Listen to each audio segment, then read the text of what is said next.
Hello, everyone, and welcome to this episode of Finneran's Wake.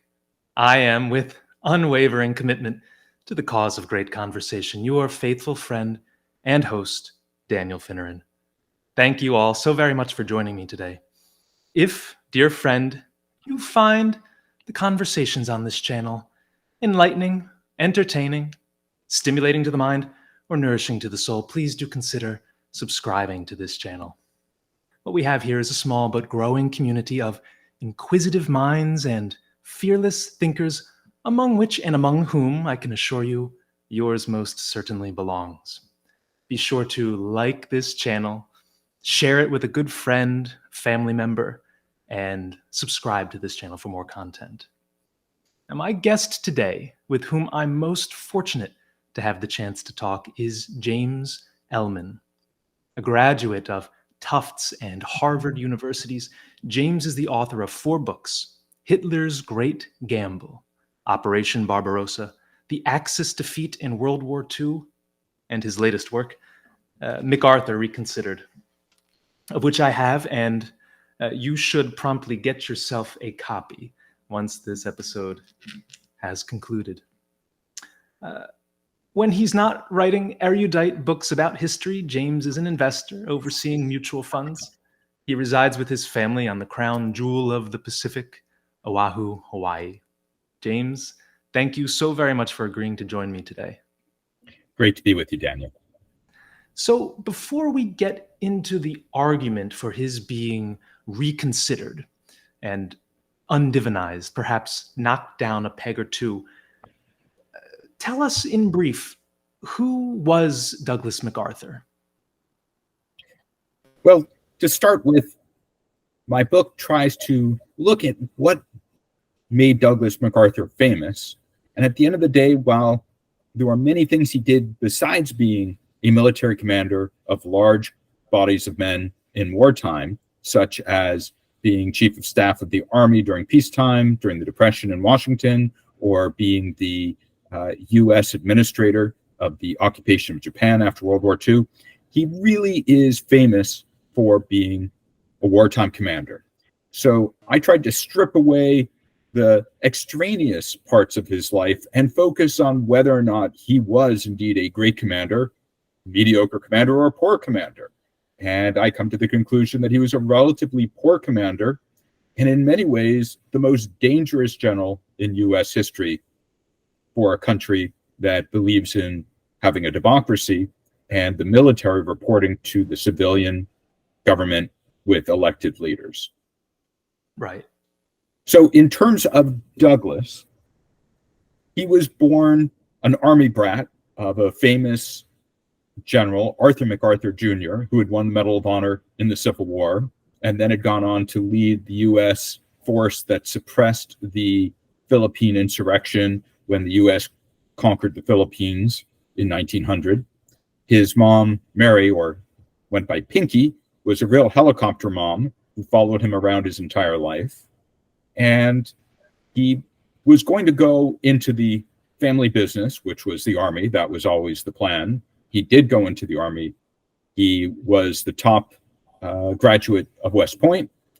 He moved up relatively quickly under his father's tutelage. He served with his father for quite a while. One of his father's aides said he had never met a more egotistical man than General Arthur MacArthur until he met his son. It tells you a little bit about the person. Douglas MacArthur became a real wartime hero, an American hero in World War I, where he performed great feats of courage on the battlefield in France. His mom, Pinky, engaged in a big letter writing campaign to generals who had often served under Arthur MacArthur earlier in their careers, demanding that her son be promoted quickly. And she was successful in this. He became the youngest general in the U.S. Army. And later, after World War I concluded, he became the youngest major general in the U.S. Army. After being chief of staff, where he had a very contentious relationship with 2 presidents, Hoover and then Roosevelt, he moved off to the Philippines where he had been stationed in the past, which he thought of as his second home. And he was made the field marshal of the new Philippine Army, of the new Philippine Commonwealth, which was a quasi-independent state under U.S. tutelage, and the U.S. was going to grant full independence to the Philippines in 1946. And his job was to raise an army that would allow the Philippines to resist any attack, most likely from Japan. And of course, on December 7th, in 1941, the Japanese did attack the United States, and we were at war. And unfortunately, when it came time for MacArthur to be a wartime leader of large bodies of men, he failed miserably. Yeah, and you strip away some of the adornments, I think, that have been heaped upon him through history, and you really get to the objective standards by which we should judge someone. As I was reading your book, I was reminded maybe of an athlete who is able to advertise him or herself well, is in a lot of commercials, has a big entourage, but maybe doesn't have the statistics to back it up. That was my understanding of Arthur after having read your book. And we'll get into some of the specifics, but maybe you can just comment very briefly on the duration of his career. Like you said, he rose at a precipitously fast rate. He was, again, sort of a wunderkid of sorts, coming up under the tutelage of his esteemed father, Arthur MacArthur. He had roles in multiple administrations, spanning from, like you said, Hoover to Truman. So maybe you can just comment on the length of his career. Well, the length of his career is really quite remarkable. He had one foot in the 1800s and one in the modern atomic age. He was born in 1880 on a military base out in what was then the Old West, riding on horses, trying to fight Indians. He then, of course, fought in World War I, the first great mechanized war in world history. Then he saw the rise of airplanes, tanks, machine guns, jet fighters, eventually atomic weapons. And by the end of his career, when he was in charge of the UN US-led force in Korea, he was calling for an all-out nuclear campaign of destruction against the People's Republic of China. So quite a great swath of history, from the days of horses to the days of jet bombers dropping atomic weapons. And one would think that that perspective acquired through that long duration of time would make a man somewhat more hesitant and somewhat less bellicose in his positions as he aged. But it seemed to have been just the contrary for MacArthur. Maybe you can comment a little bit on that. Do you think that was just his personality type, or do you think that he really understood the transition from these somewhat primitive forms of warfare to what we were seeing? We were at the very outset of atomic warfare at this time. Well, one of MacArthur's favorite sayings was, "There is no substitute for victory." And he believed that if you entered into war, you should fight until you achieve complete and utter victory. And often in U.S. history, we have fought that way. But there have been times, and there have been times before MacArthur, during MacArthur, and after his death, where the U.S. has fought limited wars for limited purposes, for limited victories. And he really had difficulty understanding and accepting that. And particularly, he had that after World War II, once we were in a situation where we were up against global communism, particularly the Soviet Union, and he fought hard against President Truman and Truman's administration that did not want to fight World War III, did not want a global conflagration with fighting that stretched all across the Eurasian landmass and likely would lead to the overrunning of the democracies in Western Europe by the Soviet Union. But MacArthur didn't care, because he wanted his victory in Korea and could not fathom fighting for a draw. fighting for an armistice along the 38th parallel, which is where the war began, and he wanted to win. He always wanted to win. In his famous address to the joint session of Congress after he was fired by Truman, and he finished with the discussion of old soldiers never die, they just fade away. He did mention there is no substitute for victory, and much of his presentation to Congress and then in Senate hearings afterwards were why we needed to fight to achieve victory in Korea, even if that meant we had to nuke most of the major cities in China and lead to a World War III. On which side do you come down? The side of limited warfare and some of the unsuccesses that we've had with that recently. One can point to Vietnam and Afghanistan, the recent withdrawal, or to the MacArthurian approach of something more final. Well, that gets into something I think a bit greater than MacArthur. The U.S. has fought some wars where it wanted or believed it needed complete victory, and others where limited victory was acceptable. If we step back for a moment, I adhere to the viewpoint that the main strategy of the United States has been, over time, increased in size. At first, it was, let's protect the eastern part of North America from foreign intervention. Then it was the entirety of North America as we pushed for what was referred to as manifest destiny. And in those wars, we fought with no quarter. You could certainly say that about the hundreds of wars where we engaged in genocide against the American Indians. You can certainly say that the Mexican-American War was a war where the U.S. was only willing to accept complete victory, which allowed our nation to stretch from the Atlantic to the Pacific. But after that point, the U.S. has increasingly moved on to a strategy of making sure that no hegemonic power arises on the Eurasian landmass that can threaten our safety here across our oceanic moats. And I think the wars we have fought have often been focused on that way of thinking, in that in World War I, the United States believed it needed to stop the Central Powers, primarily Germany, from becoming a hegemonic power in Eurasia.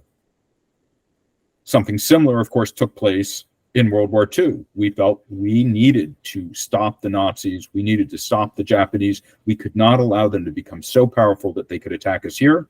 The Cold War, of course, was something similar. And some of the wars that have been brutal in Afghanistan, Iraq, Lebanon, Vietnam, since the end of World War II, Korea as well, have been wars where the U.S. has primarily been fighting to make sure that no hegemonic power arises that can threaten us. And in those wars, it certainly seems to make more sense that we can accept limited war for limited aims and a negotiated peace. All the while, sorry, I don't want to make too many comment on the morality of what I just laid out, but I do believe that is a realistic view of what U.S. foreign policy has been for the last 200 years. Yes, and that's precisely why I want to pick your brain on these things, because of your objective perspective that you so masterfully outlined in your book.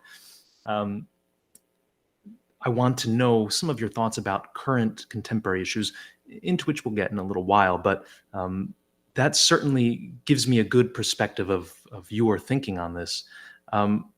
So we talked a little bit about MacArthur's biography, and you painted in just a couple minutes' time a wonderful and I think thorough sketch. So tell us now, and this is the argument of your book, why must this iconic American hero undergo a reconsideration?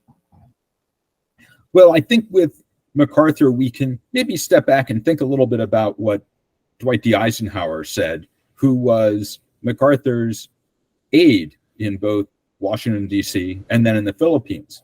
He said at one point, man, but he was smart about MacArthur. He also said, I can't understand how such an idiot ever got to be a general. And I think both of those statements are entirely true about MacArthur. He was a brilliant man, but he was one who thought he was smarter than everybody else, and he could not learn anything from anybody else. People could learn from him. He made the mistake as a military leader of always assuming he knew what the enemy would do rather than considering what could the enemy do. And tens of thousands of US soldiers died as a result. And he oversaw and commanded two of the greatest defeats in US history.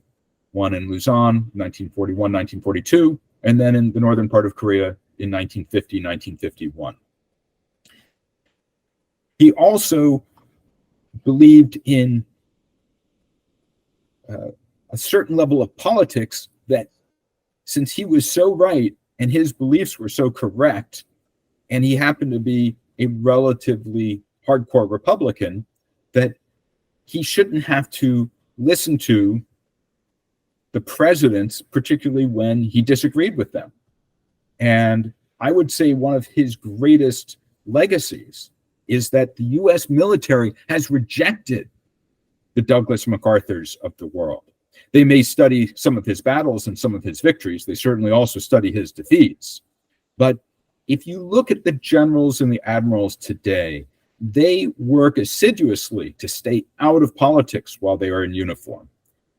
They don't want to be pulled into partisan politics, particularly in our very contentious age where there is such great polarization in our nation.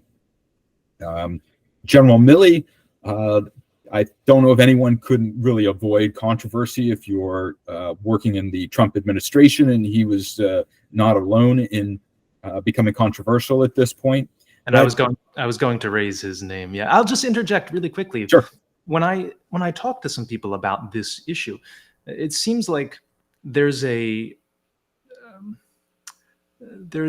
idea that exists, rather rightly or wrongly, that the upper brass of our military is highly political, or has become highly politicized as of late, but the rank and file are relatively apolitical.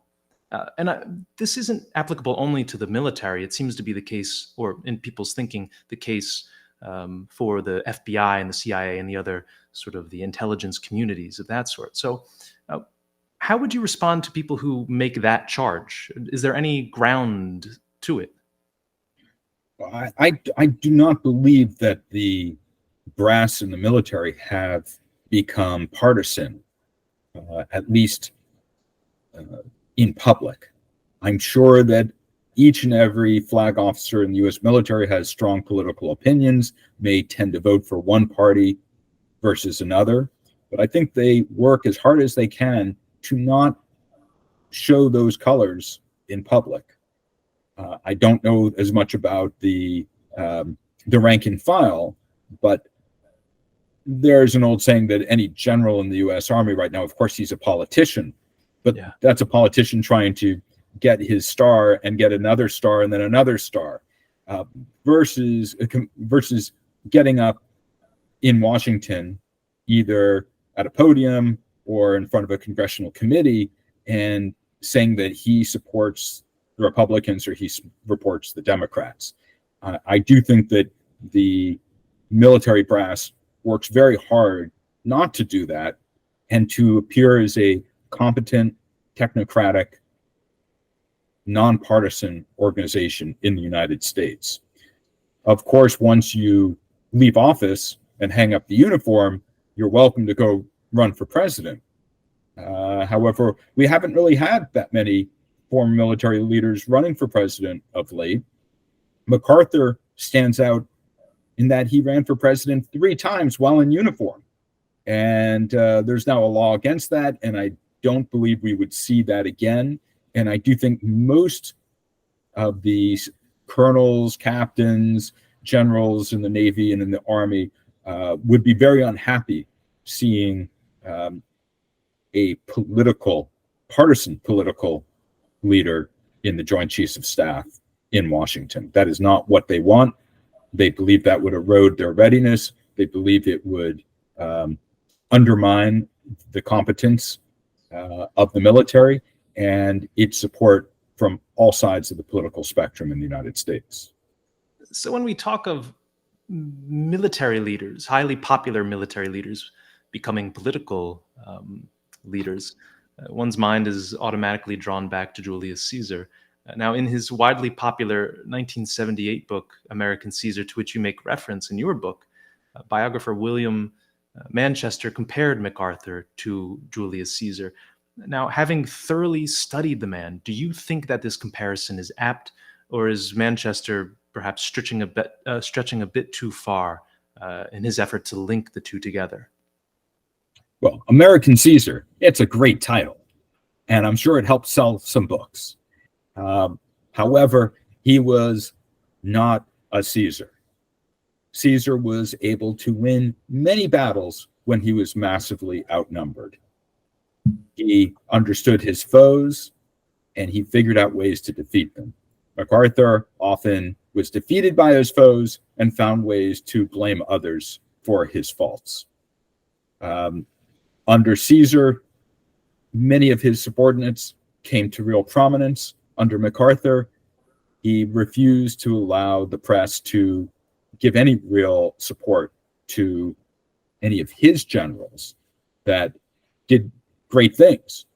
Most Americans know of Eisenhower's subordinate generals in Europe. They know about Omar Bradley. They know about George S. Patton. But very few know the name of Robert Eichelberger or Walter Kruger or George Kenney, who were absolutely fabulous, effective leaders in the Pacific under MacArthur's umbrella. But we do have Robert Eichelberger saying once to I believe it was a Time magazine journalist, that I would rather have you drop a live rattlesnake in my pants than mention me in one of your articles, because MacArthur had already threatened to fire him and send him back to the States if he got too much press. And if I may interject, your book does an exquisite job of acknowledging some of these commanders that worked under MacArthur, these sort of uncelebrated figures who were in a difficult situation with such a tempestuous and egotistical boss. So I found that part, among other parts, really invaluable because it acquainted me with some names with whom I otherwise wouldn't have been very, very much familiar. So I have to thank you for that. And anyone who's curious about some of these other players that were, significant in the Pacific theater, a book like this is certainly worth your reading for that reason alone. So I just wanted to add that in really quickly before I forgot. Oh, I would very much like to point out that my book is not an anti-American book, nor an anti-U.S. military book. It's somewhat, I think, trying to give a fair and reasoned view of MacArthur's strengths, and he had many, and his weaknesses. One of his greatest strengths was his ability to identify and promote and put in positions to succeed the best officers to be field commanders. Of course, one of his weaknesses was not allowing those field commanders to get their due in the press so that the American people knew about them. And in fact, I would say that Matthew Ridgway, who took over in Korea when MacArthur was fired, but was the field commander in Korea beforehand, after the beginning of 1951, when MacArthur had said we needed to evacuate Korea because of the intervention of the People's Republic of China forces. Matthew Ridgway is arguably the greatest U.S. military leader in our nation's history, and yet he's still relatively unknown today. Mm-hmm. Mm-hmm. Yeah. And he bears an excellent nickname. If you've never heard this, you probably have. You surely have. And maybe we can contrast nicknames and rank them.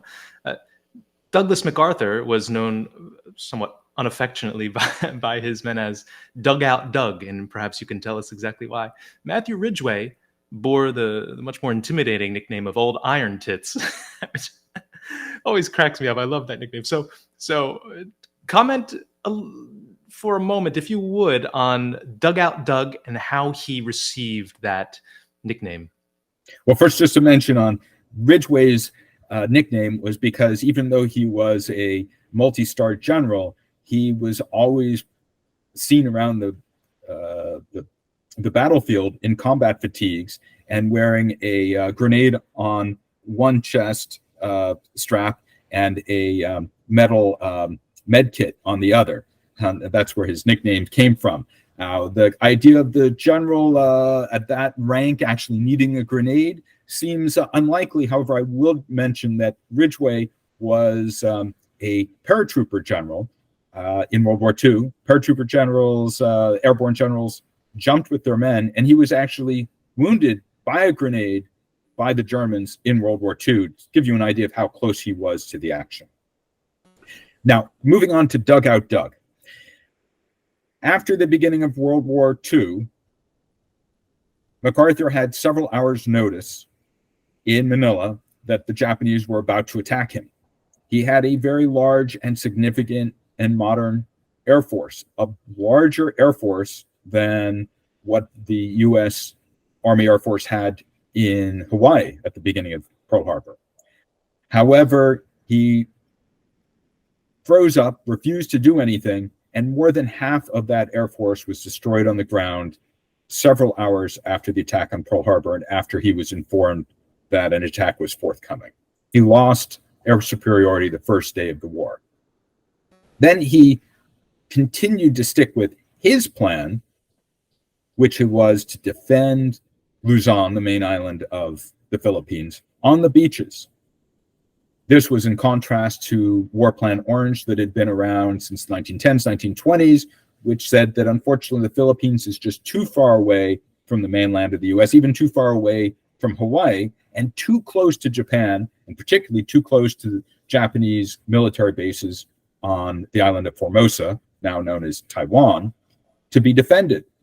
And the plan was for the US garrison to retreat to the peninsula of Bataan and the small island of Corregidor off its coast that dominates the entrance to Manila Harbor, and hold out there as long as possible and deny Manila Harbor to the Japanese for as long as possible, even though it's likely help would not arrive before the garrison fell.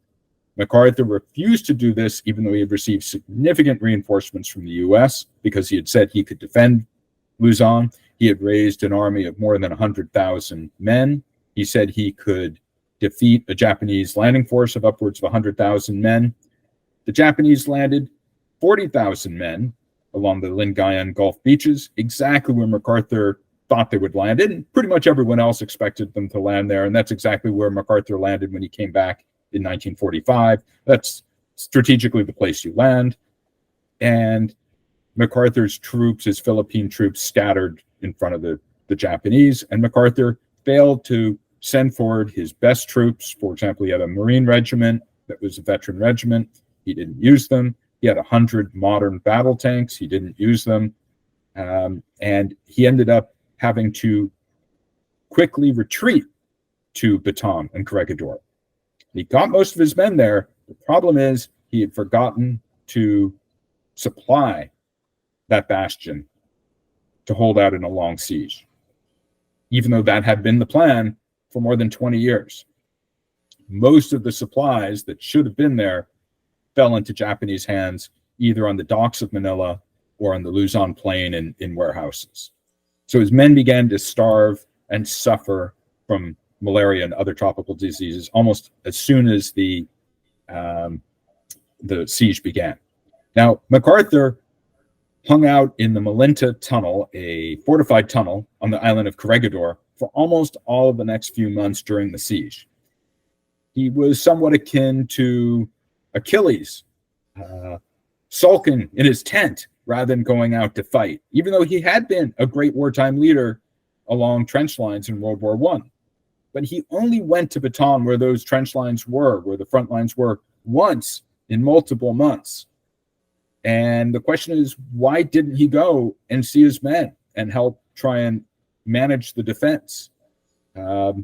Manchester in American Caesar said he knew he was going to lose. He knew they were going to have to surrender or be overrun, and he just couldn't face them eye to eye.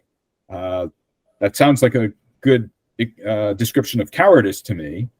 And one could even say dereliction of duty, particularly in some of the reverses the U.S. military suffered on Bataan as the Japanese slowly compressed the front lines. In any event, many of his troops on Bataan began to refer to him as Dugout Doug because he was hanging out in his dugout, a fortified tunnel, rather than being out there with them. I'm not sure that's really a fair description, in that he had shown himself to be quite courageous in World War I, and later in World War II, he was quite courageous. In fact, during World War I, he told everyone who would listen that he was a man of destiny. No bullet had been made with his name on it yet. He could not be killed, and he was going to rise to great heights of power on the battlefield. And eventually, of course, he did. Yeah, some of that exalted language and confidence in oneself, almost boastfulness, I suppose does have a place in lifting the morale of your men, but only when it's attached to action, only when you actually exhibit courageous behavior. And I think you're absolutely right. At best, it was a dereliction of duty to dig in Corregidor and certainly not to supply those islands to which they were supposed to strategically retreat. And of course, that led to disastrous effects, most famously or infamously, the Death March, right? Very briefly, I want to jump back because you said Achilles, and now that has me thinking in Grecian and Roman terms. Our founding fathers tried to exemplify the figure Cincinnatus, who, for those listening who aren't familiar with this figure, was a Roman statesman in general of the Roman Republic, probably the 5th century BC.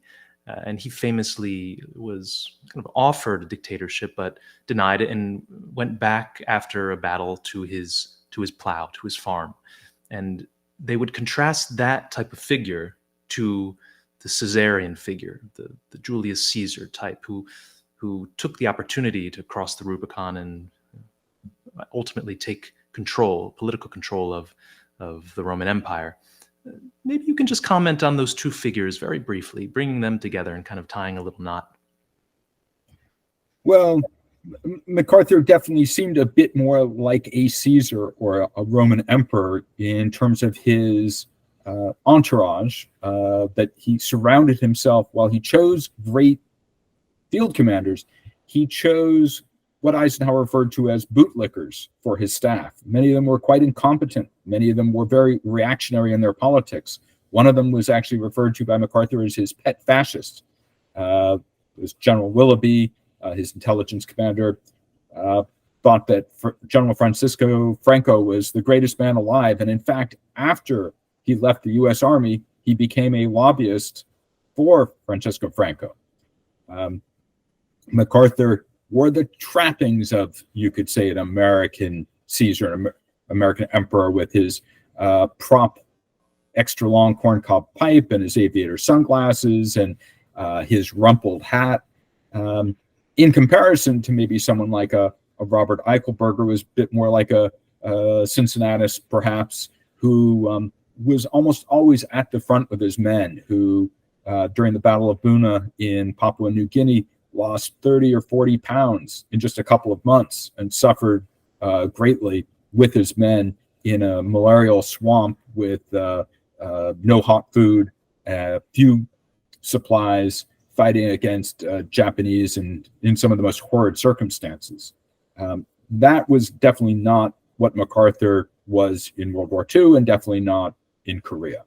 So again, going back perhaps to your analogy of a sports figure with a lot of great endorsements and flashy clothes and a big entourage, but maybe when he gets on the field doesn't have the best stats. That is certainly a relatively fair way of thinking about MacArthur, except we're not just thinking about sports. We're thinking about a man who attempted to overrule the President of the United States to begin a nuclear war and tried his very best to undermine a peace process that President Truman was in the middle of trying to engineer to lead to a truce in Korea. It's no surprise that Roosevelt referred to FDR Roosevelt referred to MacArthur as the most dangerous man in America. He was concerned he was going to be a great man on horseback who was going to become an authoritarian leader who would overthrow the democratic principles of our republic. Do you think that our nation is institutionally immune to that sort of incident ever happening in the future? No, unfortunately, I think we're potentially on the cusp of having that again. Look, there are many patriotic Americans who are excited to vote for Donald Trump. This is either despite or because he says he plans to weaponize the Justice Department. He plans to fire tens of thousands of career civil servants and wants to bend the government to his personal will. Many of these people who want to vote for him and want to vote against him are true patriots. They have the best interests of the country at heart, but certainly it's hard to see that with some of the plans we're hearing about for Project 2025, I believe it's called, at the Heritage Foundation, how that meshes with the concept of limited federal government and freedom that many of the people actually putting that plan together claim to promote. Yeah, so many pundits, much more sagacious than I, they foresee a future that you just outlined. Do you think that we are closer to the end of the Roman Republic, again, to borrow an analogy that seems to be historically applicable, or perhaps in a different era? Do you foresee the ascension, if not of Donald Trump, a later dictatorial figure? I guess the question is it an inevitability that something like this happens in a democracy like ours? This is something about which all the classical thinkers wrote, Aristotle, Plato, the cycle of regimes. So what are your predictions for the future, both sort of short-term and long-term for this country? I know it's a large question and a kind of a daunting one. Well, I like to be say that I'm an optimist. Betting against the United States of America and its constitutional government has been a bad bet for hundreds of years, and I hope it will continue for a great many generations to come. This is not the only contentious partisan time in U.S. history. Some of the things that were said in the early 1800s by politicians about other politicians were pretty darn bad, calling each other hermaphrodites and in league with Lucifer, etc. In the Civil War, you had another Mac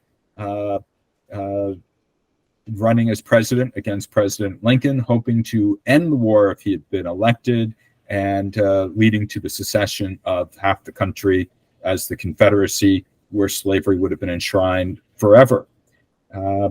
At the end of MacArthur's era, when he was still in charge in 1948, 1947, when he was still in charge of the colonial regime in occupation regime in Japan, Truman was so concerned that MacArthur was going to win, he showed the level of patriotism to go to Dwight D. Eisenhower, who was then president of Columbia University, and saying, I am so worried about MacArthur being a man on horseback and riding in and taking over this country.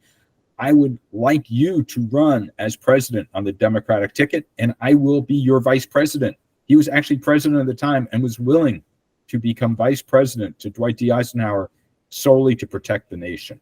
I was shocked by that little nugget of history that you included in the book. I had no idea that happened. So the founders and the framers of our constitutional form of government believed that they should set up competing power centers that would be jealous of their own power in the three branches of our government and fight to keep that power. And to date, they continue to do so, and that has held the country together quite well. It's not always pretty, it's not always pleasant, but the United States has generally been on a path of greater liberty, greater pursuit of happiness, greater wealth for an ever larger percentage of the people in our nation. And the United States has overseen the greatest blossoming of wealth and human benefit in the last 75 years in all of human history. Yeah. Your previous three books were chiefly concerned with the European theater of World War II, while your latest book isn't about the Asiatic theater per se, but rather the most conspicuous commander by whom its land battles were overseen. Tell us, what was it like to shift your focus from one theater to the next? And by which, the Asiatic or the European, are you more fascinated? Oh, I'm afraid I really can't say that I would choose one versus another. I subscribe to the view of World War II as being two large regional wars, both effectively colonial wars, one by Germany trying to expand to become the hegemonic power of the North European plain, and Japan attempting to become the hegemonic power of the East Asian Rim, that merged into one great global conflagration. So I find the history of World War II incredibly fascinating. The stakes could not have been higher, and the personalities were just amazing. I mean, you've got FDR, and you've got Stalin, and you've got Churchill, and you've got Mao, and you've got Patton, and you have MacArthur, and you have Rommel. These are interesting characters that were all scurrying about the world, impacting its future. I'm currently working on a book. The working title is Victory from Defeat. 9 times when the United States was defeated and then found a way to recover and achieve victory. And of course, a couple of them will take place in a few of them in World War II, but also in the Revolutionary War, in the Civil War, and in Korea. And I find that to be a very interesting aspect of U.S. military history, not just in World War II, but throughout our history, that maybe our greatest strength militarily has been the ability to react to defeats and find a way to win. I want to ask you a simple question. Why do wars begin and why do they end? Well, of course, Clausewitz's famous line is that wars are just politics through other means.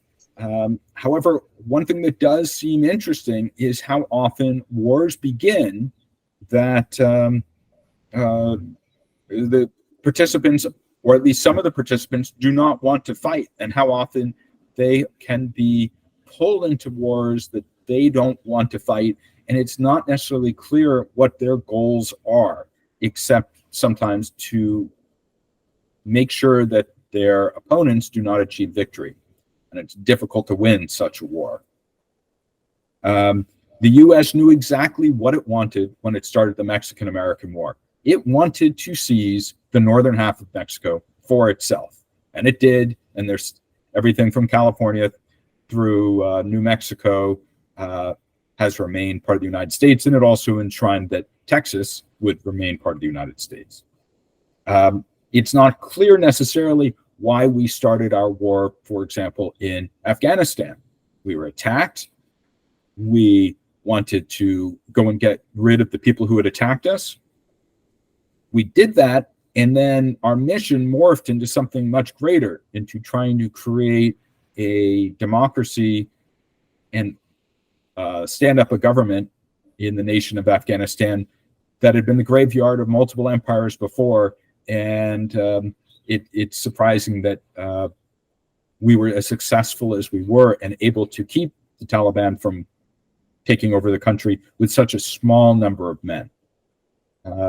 In terms of we can just look at the current war in Gaza with Israel. Israel did not want to be in Gaza. It had withdrawn from Gaza. It was trying to sign a peace agreement with Saudi Arabia and look ahead to a more globalized world. And the government in Gaza found a way to so enrage the Israeli government and Israeli public that we now have this open-ended war there. Now, in terms of what makes wars end, you perhaps have Tacitus's line that the Romans that they made a wasteland and called it a peace. Sometimes when you absolutely destroy the opponent, that is one way that wars end. Sometimes, for example, in Russia tends to fight until it runs out of manpower or wins. One or the other takes place. I'm not sure which one is going to happen in the Ukraine conflict. Sometimes you have cooler heads prevail and you're able to have peace agreements that take place. That is what happened. That's how the Vietnam War ended. Most Americans forget that we signed a peace agreement with the Vietnamese in Paris, withdrew our forces, and South Vietnam was supposed to remain an independent country. And it certainly had defeated the Viet Cong, at least as a force that could have overthrown South Vietnam. And of course, what actually took place is that North Vietnam invaded South Vietnam with Russian-made or Soviet-made main battle tanks. And while the U.S. had a treaty and was supposed to assist South Vietnam, we had given up our interest in fighting and we let our ally be overrun. So again, sometimes wars end simply when one side is exhausted from the fighting and no longer wishes to continue. That's so eloquently put. Clausewitz, to whom you made reference a little while ago, someone whom I want to bring back up. I actually had a prompt prepared based on one of his quotations. He listed two conditions to victory. He said that, in the first place, the fighting forces must be destroyed, full stop. They must be put in such a condition that they can no longer carry on the fight. And then the second condition he listed is that the hostile country must be occupied. Otherwise, the enemy could raise fresh forces. And he goes on to say, yet both these things may be done, and the war cannot be considered to have ended so long as the enemy's will has not been broken. In other words, so long as the enemy government and its allies have not been driven to ask for peace or the population to submit. I read this in preparation for our conversation, and it reminded me of the Gaza-Israel conflict right now. Maybe you can comment on those two things a little bit. The fact that in an instance like this, it might be the case that the population's will needs to be dampened in such a way that it no longer can carry on the fight, much the way it happened in Germany or in Japan. It's an uncomfortable thought, but there might be some wisdom to what Clausewitz says. I think, obviously, there's if you're trying to win a war, and it's a war of extermination, Clausewitz's lines are somewhat correct. But I don't believe that it necessarily holds true in many situations. First of all, it does not hold true when one or both of the combatants are beholden to support, supplies, and weaponry from outside parties. To a certain extent, that is where we are right now in the Gaza-Israeli war. That is how many of the Israel wars against its Arab neighbors have ended, not with one side losing its will to fight, one side having its forces destroyed, as Clausewitz would have said, but simply through a ceasefire imposed by, often from 1948 to the early 2000s, ceasefires imposed by the United States and the Soviet Union on the combatants. Now, that was not the case in World War II, as you mentioned,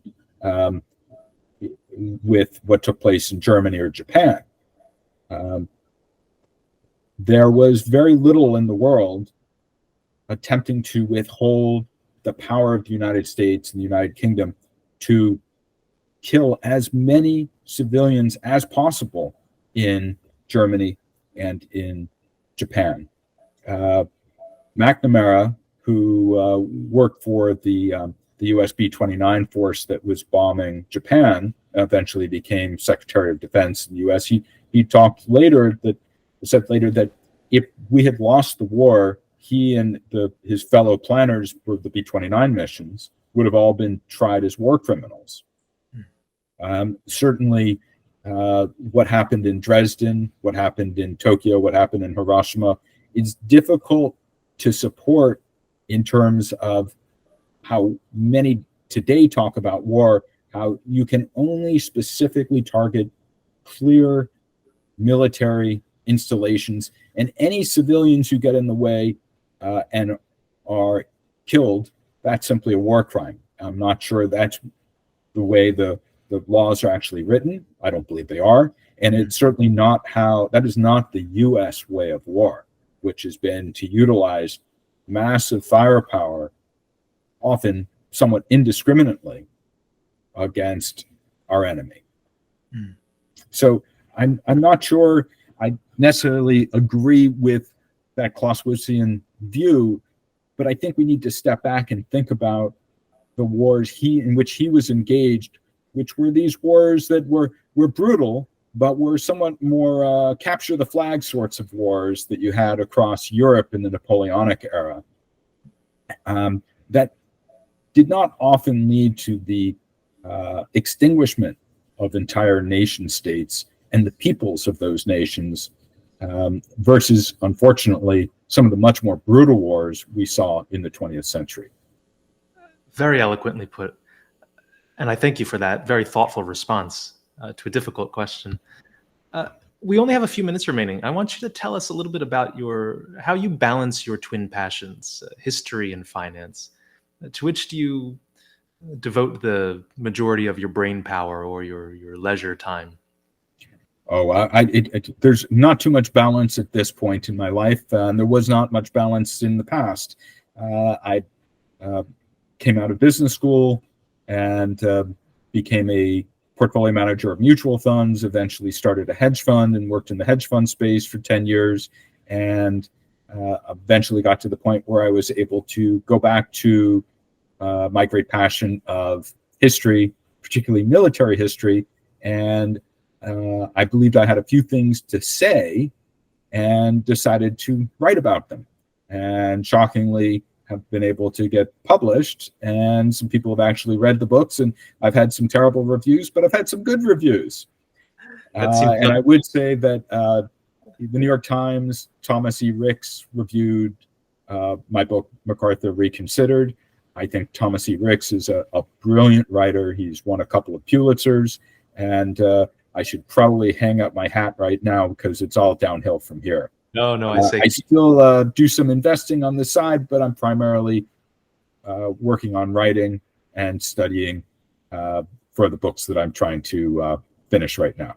And I assure you, we're all the beneficiaries of your studies and your writings. It's unfathomable to think that you could receive a negative review, except for maybe a dyed-in-the-wool MacArthur partisan. I could understand, a poor review coming from someone like that. Now, had you not gotten into finance, do you think you would have pursued an academic career in history? And that is what I had thought I would do when I was in college. And I guess I just made some monetary decisions to go in a different direction for a time. And I'm very happy with the choices I made. And one thing I would say about following industries and trading stocks is use many of the same sorts of research skills and logic skills you do in studying history. So there is certainly overlap there. Yeah, I wanted to ask you about how those two are intertwined. I'm a big fan of an author by the name of Neil Ferguson, who I think works out of Stanford's Hoover Institute. And I don't think he's trained as an economist. I think he's more of a historian of finance and a historian more generally. And I always find his work just captivating, as I do yours. I want to ask, though, do you feel as though your your deep appreciation of history has actually improved your ability to forecast trends in the market and become more successful as an investor? Well, first, I think that's the one and only time I will be compared with Niall Ferguson in the same sentence. He is a great, towering intellect and writer. I believe he went to Oxford, and his thesis became "The Pity of War," a great book about World War I that really changed how many people in the field think about that conflict. And many of his writings since have only been that much stronger. If there's a problem for him, it's that he also is a columnist and has gotten himself involved with taking partisan views in U.S. politics, which is something I would personally like to stay away from. In terms of understanding history and how it might affect economies, stock markets, investments, of course, there's a great overlap. The old saying how history doesn't always repeat itself, but often it rhymes. Knowing what happened in the past is very useful. I specialized in the banking industry, which moves from one boom to one bust and begins inflating the next bubble for the next boom, which will become the next bust. And we're beginning to see the beginning of the current new bust is taking place right now, and you can read about it every day, and how bad the commercial real estate problem / crisis will become now that interest rates are high enough that lenders cannot just engage in what is referred to as extend and pretend on all these empty big office buildings and downtown cores. I am not really sure. I'm happy I'm not involved in charge of taking care of anybody else's money trying to figure that out anymore. I did that for 20 years, and I'm happy to let someone else do that now. Happy to be holed up, dug out James in Oahu for the time. Absolutely. For the time being. Well, in this ceaseless state of upheaval, what would you recommend, not as a fiduciary, but what would you recommend a person do with his or her investments, just in times like this when there's so much uncertainty? I know this isn't an advertisement for gold or anything like that, but maybe just some basic advice to those of us who are in search of some guidance. Well, that's a big question and pretty far away from MacArthur, who was not necessarily a man who's driven by money. I would say that Sam Zell, the great real estate investor, learned the hard way and came to say that liquidity has great value in of itself. So making sure that one has at least enough liquid cash to be able to hold your way through hard times is important. Optionality is always valuable. If you have the ability to not make a decision, but have the same upside, and you can hold off making that decision for some time, you have the option to execute on an investment or not. That is very valuable. Diversification is one of the few free lunches out there. So putting all your eggs in one basket is usually not a great idea. I guess if I have to mention one investment, it would not be gold, but I can point out there is an investment called the Series I savings bond. All U.S. investors can buy it. You're only allowed to buy $10,000 worth a year. And some of the tax benefits and the functionality of the Series I bonds make them a very attractive investment. And they are very cheap to buy, which is why almost no one ever tells you to buy them, because no one makes any money if you buy them. You buy them directly from the U.S. government. And I certainly would suggest, or I tend to buy my $10,000 worth every year. And if you keep doing that for a while, eventually you have a good nest egg there that will always keep up with inflation. Excellent advice. And I do apologize for deviating so far afield from MacArthur.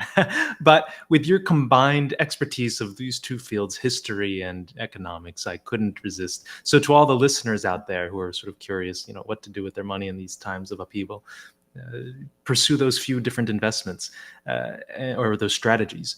And James, just one final question I want to ask is, how is everything out in Hawaii?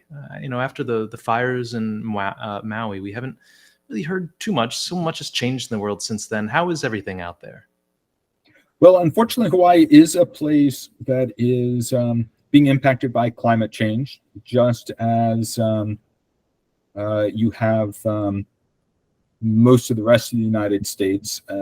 I believe that there's still people out there who certainly say they don't know if climate change is necessarily anthropomorphic, being caused by humans, or if it's just taking place. But all the data does seem to say that we're having weather patterns change, and the nation is heating up, or the globe is heating up. Here in Hawaii, you have windward and you have leeward. So the eastern side of all the islands are windward, and they get a lot more of the wind coming off the Pacific, and they get much more rain. And leeward is where it's much drier, and it's where most of the tourist hotels are, because if you come on out here for a week, you want the best possible weather. And unfortunately, that's where there are brush fires. There are many things the state is trying to do to mitigate the risk of future fires, and I'm very hopeful that we'll be successful in that. Hawaii has real economic choices to make. It used to depend on what was referred to as the tripod. You had military, you had tourism, and you had agriculture. Unfortunately, agriculture is very much a very small industry here now. With globalization and trade, you can grow just about anything you can grow in Hawaii much more cheaply in many lower wage parts of the world. So we've got military, which is doing fine, and you've got tourism, where we have seen that it's potentially a risky industry when you have things such as COVID-19, and you have fires, and the current mayor of Honolulu and the governor have been trying to diversify the economy, and I hope that they will be somewhat successful in those endeavors. Yeah, and as do I, and as do all of us watching. Thank you for that very candid and thorough explanation of what's happening out in Hawaii.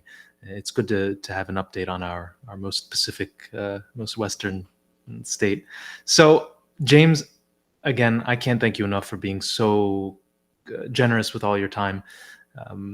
Of course, in my show notes below, I'll provide links to your latest book, your other books, your website. Now, is there anywhere else to which people should go in their attempts to find you? No, I think that would cover it, Daniel. I appreciate you having me on today. It's been great talking, and hope you the best, or wish you the best in the future. Of course. Thank you so very much. And to all of you listening, I bid thee farewell from Finneran's Wake.